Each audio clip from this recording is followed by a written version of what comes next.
hanya melakukan pemeriksaan. Peneguran mungkin lebih dari ditegur, mungkin dimutasi kalau memang nggak benar. Menegurnya dihilangkan tapi memeriksa. Jadi gini Pak, pertama yang jelas-jelas kan jelas salah dia ngomong begitu di persidangan, ditegur dulu. Ya baru diperiksa, kalau setelah diperiksa hasilnya dia didemosi, dihukum itu lain hal, lain urusan. Oke? Ya. Ya, silakan. Nomor 4 itu kan memanggil Kejaksaan Negeri. Kalau berkenan itu penyidik BNN juga ikut dipanggil. Oh, BNN. Ya. Penyidik BNN. BNN setempat aja, itu BNN ya? Iya. BNN. Itu penyidik di BNN ya? Ya, penyidik BNN ya. Penyidik Ini BNN. kan BNN yang nangani ya. Coba, Mbak. Dipastiin ya bukan polisi ya kalau yang di ini ya, bukan polisi ya, bukan BNN ya. Penyidik BNN itu. Penyidik terkait aja, penyidik terkait. Ya, coba. BNN, penyidik BNN. Terkait lah gitu aja deh, ya. Perkara tersebut. Untung ada Prof. Tandra. Kalau enggak udah kita ketok tadi. Aduh, memang. Ini kita semua juniornya Bang Hotman ini kita, advokat-advokat yang di sini juniornya Bang Hotman.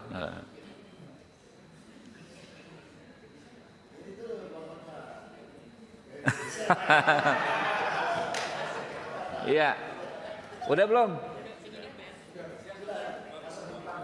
Oke, 4. Komisi 3 DPR RI akan memanggil penyidik BNN ya dan Kepala Kejaksaan Negeri Batam untuk perkara nomor 863/Pit/2025/PN Batam guna memberikan penjelasan seterang-terangnya terkait perkara yang ditangani tersebut. Oke? Sepakat ya 5-5-nya ya? Sepakat? Ya.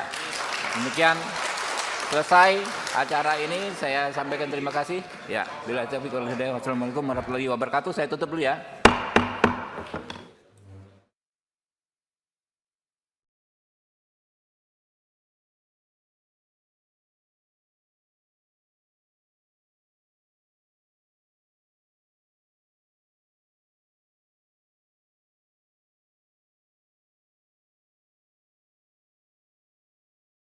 Siswi di Universitas Mataram dan juga terdakwa yang bernama Radit Ardiansyah berumur 19 tahun.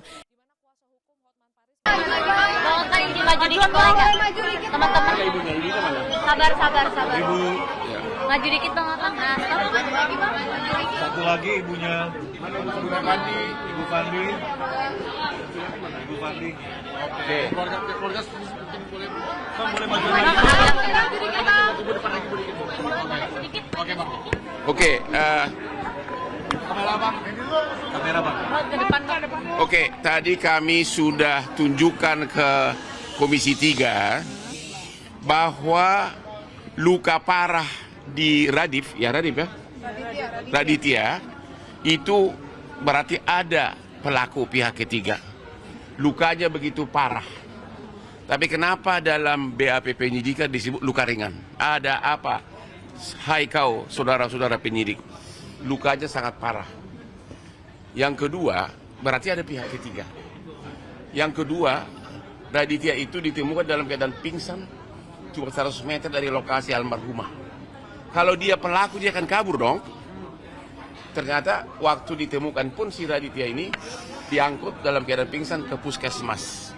Berarti ada yang salah dalam penyidikan dan ada yang salah juga dalam surat dakwaan oleh JPU.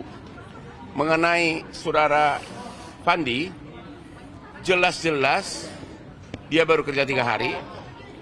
Yang kedua, di BAP maupun di persidangan diakui oleh para saksi bahwa Fandi itu bolak-balik nanya, itu apa isinya kardus itu, ya, bolak-balik sampai dia tanya ke kapten, tanya juga ke wakilnya Pak Tambunan ya, dan itu sudah merupakan bukti bahwa dia tidak tahu.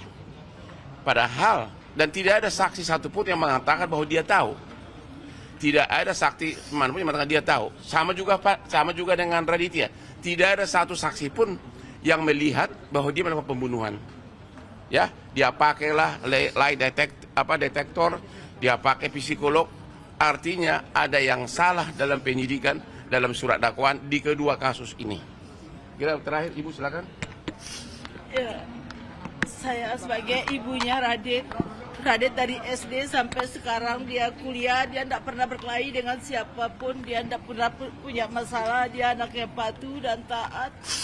batin saya sebagai seorang ibu sampai detik ini tidak percaya kalau anak saya melakukan hal yang sebesar itu. Anak saya bukan pembunuh. Jadi ibu minta agar benar-benar Komisi 3 memanggil penyidik dan jaksanya. Itulah. Saya minta kepada Bapak Presiden Prabowo dan Komisi 3 agar memanggil penyidik dan dengan seadil-adilnya Oke. untuk melakukan. Sekarang Ibu Pandi, ibunya Pandi, silakan. Saya hanya bisa bermohon kepada Bapak yang mulia, Bapak Presiden, bantulah anak saya, bantulah saya. Saya nggak bisa apa-apa, saya orang yang lemah, saya orang yang teraniaya. Kami sekeluarga hanya kepada Pak Presiden, Bapak-bapak yang berhati mulia, yang bisa menolong kami. Yang kasus anak kami yang rumit, dimakin rumiti, sudah kami tidak mampu. Kami dianiayai terus. Kami tidak bisa minta tolong. Yang terakhir, karena dua ibu ini meminta bantuan kepada Presiden Prabowo yang dia pernah jadi klienku 25 tahun, dia pernah minta nasihat dari aku. Beliau itu dalam beberapa hari terakhir ini, Pak Prabowo berjanji akan menumpas, dia pakai istilah miscarriage of justice, yaitu penanganan keadilan secara nggak benar. Jadi dua ibu ini nanya, janji Bapak Prabowo mana? Kan Bapak ya bilang di video-video. Yang kedua, Bapak Prabowo lebih pintar juga dari pengacara.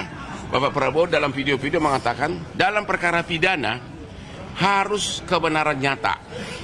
Istilah hukumnya malah beliau tahu. Dia mengatakan beyond reasonable doubt. Tidak boleh ada keraguan. Ini saksi pun tidak ada.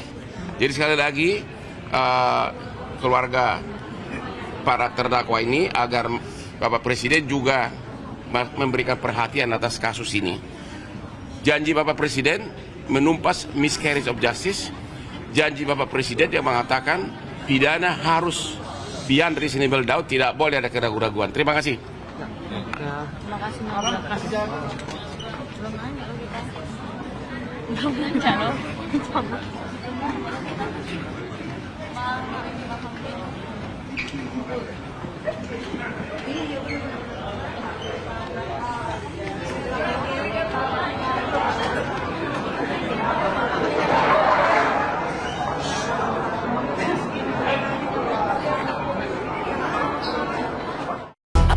Subscribe, share, like, and comment.